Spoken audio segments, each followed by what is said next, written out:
Hi, my name is Freddy. I grew up in City Heights. I've been living here for 20 years. Seen this neighborhood change a lot, mostly for the better. There's a few things that we still need to strive for, but you know, small steps. So you've lived next to this intersection for how long, Freddy? It's going to be about 21 years here in next February. So you lived here when they were building the 15 freeway, huh? Yeah, it took a minute. It took a little bit. So some loud construction, a couple inconveniences, but I think all in all, like I think now it's even more convenient, and I have very, very close access to it, like to an interstate, and takes you anywhere in town more or less. So that's pretty convenient. And you also bike and walk a lot. You work at a bike shop, right? Yeah. So like I travel. I don't own a vehicle. So I mostly walk and I ride my bike everywhere. That being said, I would probably walk like 10% and I ride my bike 90% of the time. So yeah. So what's it like to use this intersection right out here outside your house? It's interesting. Sometimes I do it just out of convenience. Other times I don't use it for the same reason, because it's inconvenient. So I'll jaywalk, I guess. But all in all, I mean, it's an intersection that you can use, and mostly you still have to just be careful because the interstate just allows cars to come off the freeway a little bit kind of fast, and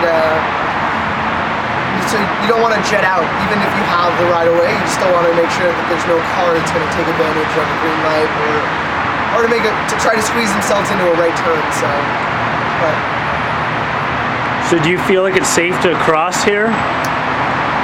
Yeah, like I said, it's fairly safe. You just have to kind of still keep an eye out, and I think it depends mostly in the direction that you're heading, and it'll be safer and a little bit quicker if you, I guess, travel east to west. It'll be faster, but then traveling north to south, I think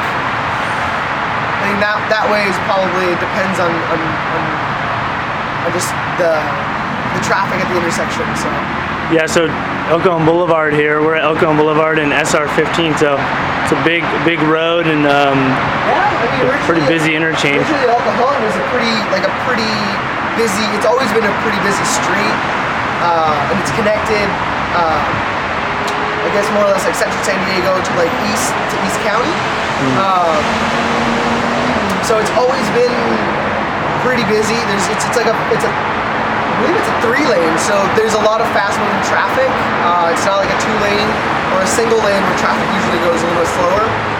So I guess people are traveling at least 25, 30 miles an hour most of the time. So yeah, it's busy. Yeah. So Caltrans just installed like an advanced pedestrian phase at the signal where you hit the button and you get like 6 seconds lead so to cross. The pedestrian kind of gets the little dude up first, like the little walking dude comes up first, and so that gives the pedestrian, I'd say probably about, like you're saying, 6 seconds before the car would get a green light. So it stays red for the car. The pedestrian has then like about 6 seconds to cross before the car gets a green light. So in that sense, the pedestrian has a priority.